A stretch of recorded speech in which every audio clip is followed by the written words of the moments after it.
Alors, monsieur Omar, vous êtes Charlie, vous n'êtes pas Charlie. Moi, je m'appelle Omar déjà. Je m'appelle pas Charlie. Hashtag je suis Omar. Voilà, hashtag je suis Omar. Ah non, moi je suis Mohamed, sallallahu alayhi wa sallam. Voilà. Non, franchement, c'est même pas une question qui se pose parce que le problème, c'est la question comment elle est posée, elle est trop injuste. Elle est trop injuste parce que si vous dites je ne suis pas Charlie, ça veut je suis Charlie, ça veut dire que vous êtes pour la liberté d'expression, mais vous êtes aussi pour la liberté d'insulter quelqu'un que vous respectez plus que vos parents. C'est comme si vous posez la question, est-ce que vous êtes pour ou contre qu'on insulte votre mère ou votre père? Ben, je dirais bien sûr que non, j'ai pas envie qu'on insulte ma mère ni mon père. Et j'ai encore moins envie qu'on insulte mon prophète. Donc moi je suis contre les violences, je suis contre le terrorisme, je suis contre la terreur au nom de la religion. Je dénonce là et je ne suis pas Charlie. Mais c'est pas Voltaire qui avait dit, je sais pas si c'est Voltaire, hein, je m'en souviens pas. Je crois que la phrase, vous allez dire, on l'attribue souvent à Voltaire, mais je crois pas que c'est Voltaire qui est. Qu'est-ce que c'est que la phrase? La phrase, je pense que c'est, vous allez dire, je ne suis pas d'accord avec ce que vous dites, mais je me battrai pour que vous puissiez le dire. Voilà. On n'est pas d'accord avec cette phrase. Avec la phrase de Voltaire? Ouais. Mais si, puisque la liberté d'expression, elle est garantie en islam. Elle est permise en islam. Mais là, je reviens sur ce qu'a dit Saïd Saab, je vais le laisser poursuivre là-dessus. Pour que. À la rescousse. Non, dans le sens où, c'est un recul, un retour en arrière que de laisser les gens s'exprimer n'importe comment. C'est vrai. Monsieur Sadid Moussoun Saïd. En fait, pour rebondir sur ce que dit Voltaire, je ne suis pas d'accord avec ce que vous dites, mais je vais me battre à mort pour que vous ayez, je pense que pour que vous puissiez la dire ou quelque chose du genre. Vous savez, ça c'est du copier-coller. L'islam l'avait déjà dit il y a 1400 ans. Il y a un verset du Saint-Coran, d'ailleurs ça se trouve dans la sourate Al-Hajj, 22e chapitre du Saint-Coran. C'était d'ailleurs le premier verset qui permettait la djihad. Et donc on pourrait se dire, mais bon, la djihad, c'est l'épée, c'est les violences. Non. Pourquoi Allah avait permis aux musulmans de se battre? C'est écrit clairement,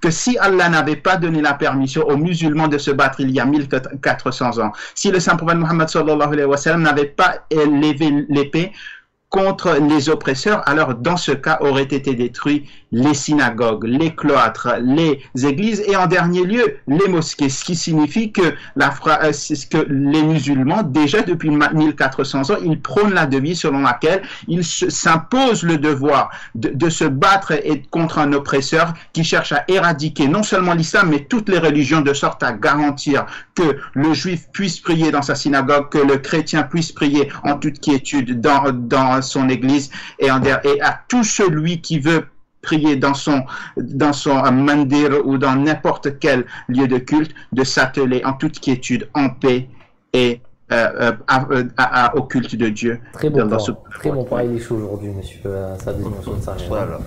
Le verset du Coran qu'il a cité, d'ailleurs, oui, ça fait référence justement à la sensibilité aussi des autres religions, même si on n'est pas d'accord avec eux. Exactement. C'est un verset du Coran. Alors ça peut paraître assez, comment dire, pour une personne qui a jamais entendu cela en islam, parce qu'il y a des gens qui n'entendent pas ces versets. Il faut aller voir ces versets, il faut aller lire, c'est très important. Et vous allez voir que c'est assez étonnant de constater qu'en fait c'est totalement le contraire de ce qu'on vous a fait croire depuis des décennies maintenant contre l'islam. Ah, depuis, ouais, tout à fait. Mais vous n'avez pas répondu à la question, monsieur Omar. Vous êtes Charlie ou pas? Non, je dis que je suis pas Charlie. Vous n'êtes pas Charlie? Je suis pas du tout Charlie, mais je suis contre le terrorisme. Voilà, je suis contre et je condamne ce qui s'est passé à Charlie. Monsieur Sadid Moussoun Saïd, vous êtes Charlie, vous ou pas? Mais vous savez, tout comme Charlie, ça a commencé le 7 janvier 2015, quand il y a eu l'attentat. C'est-à-dire que des personnes sont mortes dans l'exercice de ce qu'ils pensaient être meilleur pour le monde. Eh bien, tout comme eux, ils sont morts et c'est très regrettable. Nous aussi, nous avons des sahaba qui sont morts en disant « Fustu bi rabbil Kaaba ».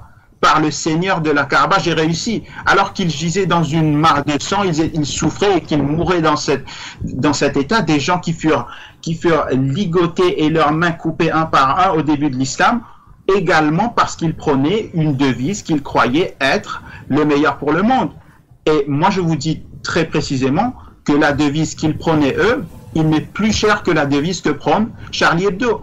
Parce que eux, l'islam, les sahaba qui sont morts il y a 1400 ans, ils sont morts, ils ont souffert pour respecter les autres, pour une atmosphère, pour mettre en place une atmosphère qui vise à prendre en compte les sensibilités du chrétien, du juif, de l'hindou et de toute personne vivant à travers le monde. Le saint prophète sallallahu alayhi wa sallam avait dit, bon, dans le 5 ans, il est dit wa in min ummatin illa khala fiha nadhir, que partout à travers le monde, des prophètes sont venus. C'est-à-dire que l'Esquimau, ou même quelqu'un qui vit en Amérique du Sud, ou au Canada, n'importe qui te parle d'une personne qui faisait partie de ses ancêtres et qui prônait le bien et qui décourageait le mal et qui disait aux gens de faire du bien à leurs parents, à leur père, etc., eh bien, cette personne-là, il faut que tu le considères en haute estime parce que très probablement, c'est un prophète de Dieu. Et c'est comme ça que l'islam a mis les bases de la paix mondiale.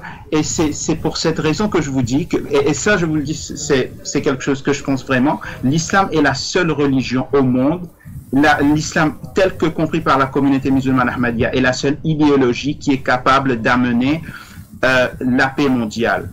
Et Charlie Hebdo, selon moi, elle ne prône pas une idéologie qui peut amener à la paix mondiale. Donc pourquoi devrais-je prôner ou supporter une devise dont j'ai la ferme conviction qu'elle ne résout pas les problèmes de ce monde, mais qu'elle ne fait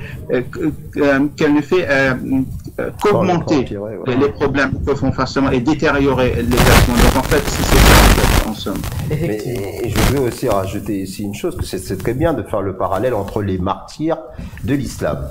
Parce que les véritables martyrs de l'islam, ce sont des gens qui ont été tués injustement dans l'exercice de leur profession de foi, dans leur pratique du culte. Elle a cité l'exemple d'un compagnon qui était parti, envoyé par le saint prophète sallallahu alayhi wa sallam pour enseigner le Saint-Coran à des tribus qui soi-disant voulaient apprendre le Saint-Coran des musulmans, alors que c'était juste une embuscade pour pouvoir tuer des innocents. Donc là, vous avez l'exemple même des injustices qu'ont dû subir les gens qui ont véritablement professé, pratiqué, répandu l'islam, qui est donc une religion de paix et d'harmonie. C'est comme si aujourd'hui, vous faisiez une caricature du journal Charlie Hebdo. Tout le monde s'offusquerait et dirait « Oh, c'est indigne, c'est cruel, ce sont des animaux ces gens-là. Ces personnes-là ont été tuées, ces personnes-là ont été terrorisées, ont été les victimes du terrorisme et des gens sont en train de les caricaturer. » Eh bien, le saint prophète Mohammed et ses compagnons ont aussi été victimes du terrorisme. Et nombre d'hommes saints qui ont marqué l'histoire de l'islam ont été aussi victimes des terroristes. Parce que la position de l'islam, c'est de dire que ceux qui ont terrorisé, qui ont toujours été les premiers à terroriser, qui ont imposé, qui ont obligé, qui ont contraint les gens à adopter une foi ou une idéologie quelconque, ça n'a jamais été les croyants, ça a toujours été ceux chez qui les prophètes ont été envoyés. Que ce soit Moïse, que ce soit Jésus, que ce soit Mohammed tous les prophètes ont été eux-mêmes victimes du terrorisme. Et dire et c'est pour ça que nous disons je suis Mohammed sallallahu alayhi wa sallam, je suis contre le terrorisme. Et si aujourd'hui vous faites un terrorisme qui est toute forme de terrorisme, parce qu'il y a le terrorisme physique qui prend la vie, mais il y a aussi le terrorisme qui heurte les sentiments des gens. Donc si aujourd'hui dire je suis Charlie, c'est promouvoir l'insulte, promouvoir le fait de ne pas respecter les sentiments des minorités, je ne suis pas Charlie et je suis le symbole du Jazakallah, merci beaucoup monsieur Omar Ahmed Sareb. Alors, il y a quelqu'un qui a écrit quelque chose sur le chat, et moi qui suis beaucoup parti en Afrique, je vais vous dire, pour moi toutes les réponses des problèmes occidentaux se trouvent en Afrique. En Afrique, on a un exemple parfait de la société. Vraiment, on a les chrétiens, les musulmans qui vivent ensemble, qui n'ont jamais eu de problème. Jamais. Je veux dire, on a même l'impression que c'est un débat futile de dire bah, moi je suis juif, moi je suis chrétien, moi je suis musulman. On a l'impression que c'est toutes des personnes pareilles, alors qu'ils ont des convictions religieuses très différentes, mais ils se respectent tellement que c'est quand même incroyable l'Afrique. Hein. C'est vraiment un pays. C'est un continent à aller visiter, à aller voir ces pays, au Burkina Faso, au Bénin, au Togo, en Côte d'Ivoire ou dans les autres pays. En tout cas que moi j'ai vu, c'est vraiment incroyable de voir cette atmosphère de bien-être dans les pays africains. Et d'ailleurs, il y a une personne qui nous dit, Sam Blow, qui nous dit au Sénégal, les chrétiens ne mangent pas dans la rue pendant le ramadan pour ne pas gêner les musulmans. C'est ça la fraternité, je suis tout à fait d'accord avec ça.